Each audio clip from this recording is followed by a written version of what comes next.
Looks like things might be looking good for Fox Sports. Denny Hamlin may have found a new sponsor, and Michael Jordan is pissed at NASCAR.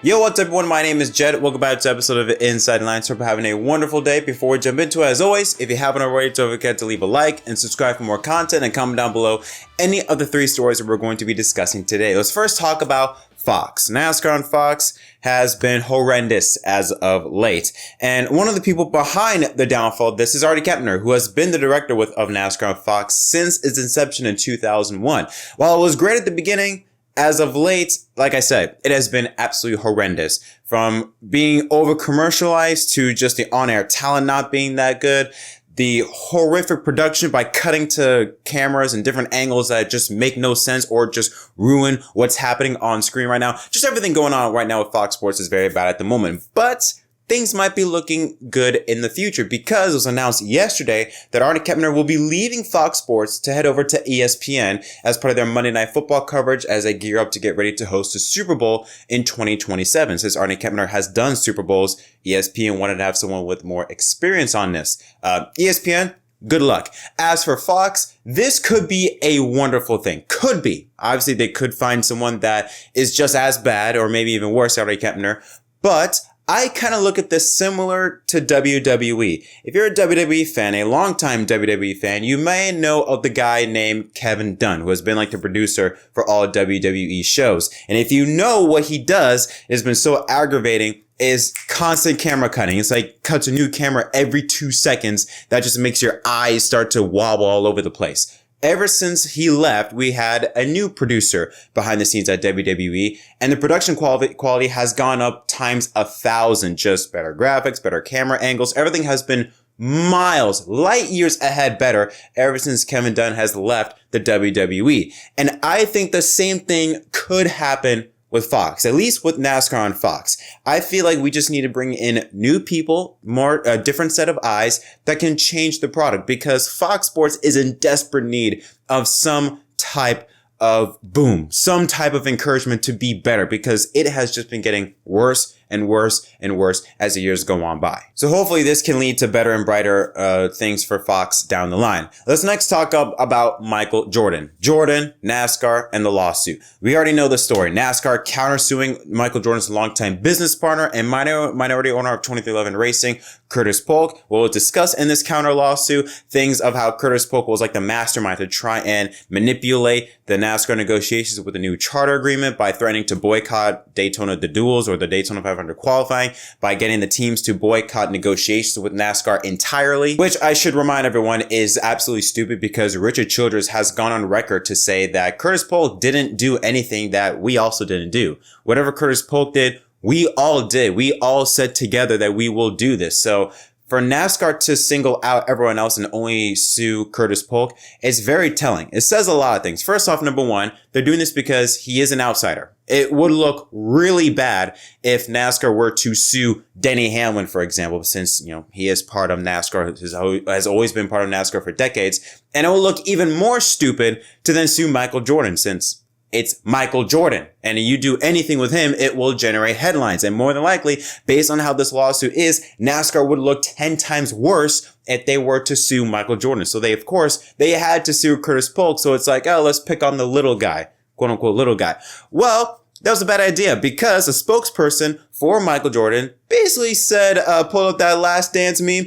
It's personal, because according to that spokesperson, with MJ, anything that happens to Curtis Polk involves him, since they're like this. They've been this for decades. So it's personal now between MJ and NASCAR. And I talked to one person that works at NASCAR, I'm not going to mention this person's name, at Homestead, who told me that MJ is pissed off with NASCAR, which is not surprising, but he is pissed off and will not show up to any races unless it's like the playoffs. So things are not good at all between NASCAR and Michael Jordan, which is very interesting, because it started off with NASCAR going to Curtis Polk, going to Michael Jordan for advice on how to do things sort of differently to help improve the sports business model. So to go from that to then now wanting to sue Curtis Polk, to sue a longtime partnership of Michael Jordan, to go through this whole thing again, it just looks ridiculous. Here's the thing. This all could have been avoided. NASCAR put themselves in this position.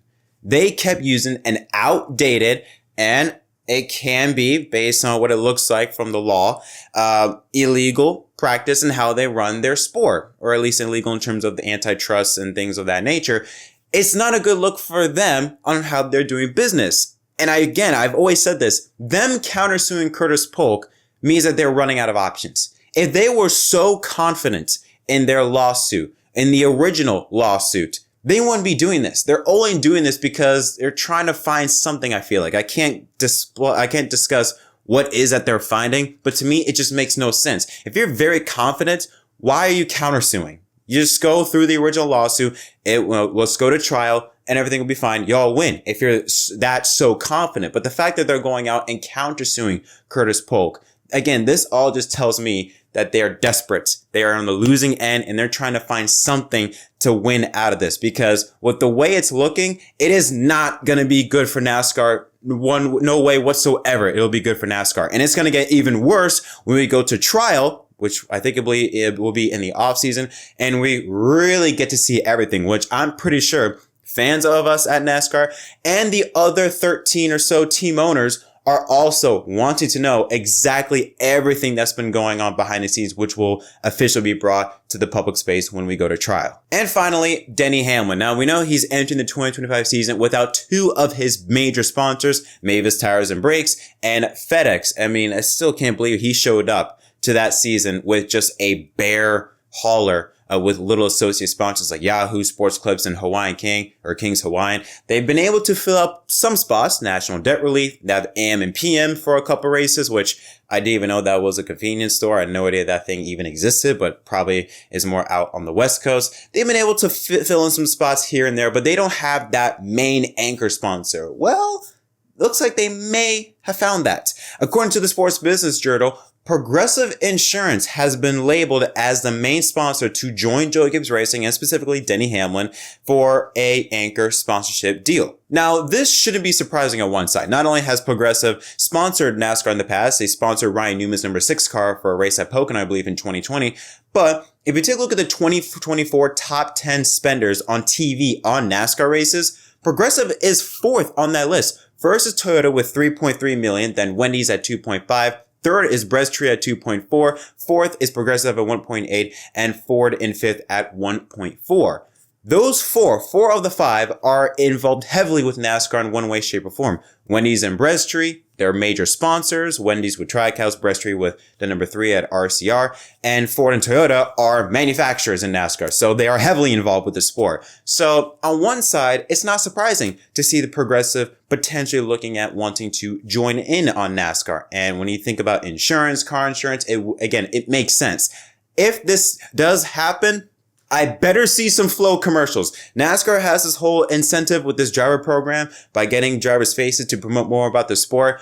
I'm telling you, I would love to see Denny Hamlin with Flo or that other weird dude over there that gives me the creeps and do some commercials and things of that nature. I feel like that would go so hard and would be so cool. And if this does happen, this would really relieve a lot of stress, specifically on Denny Hamlin. We know he's near the end of his driving career. He's not going to be driving for much longer, but there is a lot less stress to deal with when you have an anchor sponsor, specifically that's going to be there maybe for the long run. I kind of look at this potentially as similarly to Jimmy Johnson and Ally. When Lowe's left, Ally stepped right up. Not only do they sponsor the full season, but they're still in the sport today with their new driver, Alex Bowman.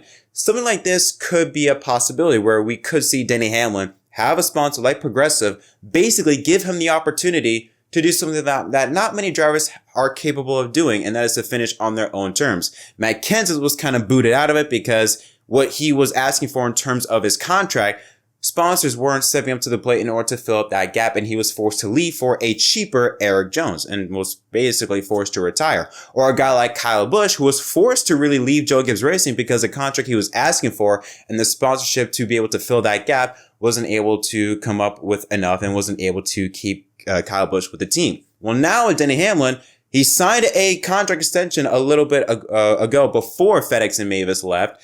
And finally, it looks like maybe Joe Gibbs Racing, they found a major sponsor in order to help fill in that gap, in order to give Denny Hamlin the money that he feels like he deserves to continue driving for them. So Hopefully this all does work out. This has not been confirmed. This has just been a lot of people that are just floating around with sources indicating that this is the direction likely between Progressive, Denny Hamlin, and Joey Gibbs Racing. Hopefully it does work out, but again, I'm mainly more excited to see those Denny Hamlin flow commercials than anything else. But that is it for this episode. What are your thoughts? Again, let me know in the comment section down below. As I said before, don't forget to leave a like and subscribe for more content. Until next time, my name is Jed from MDK. Thank you so much for watching, and I'll see y'all next time.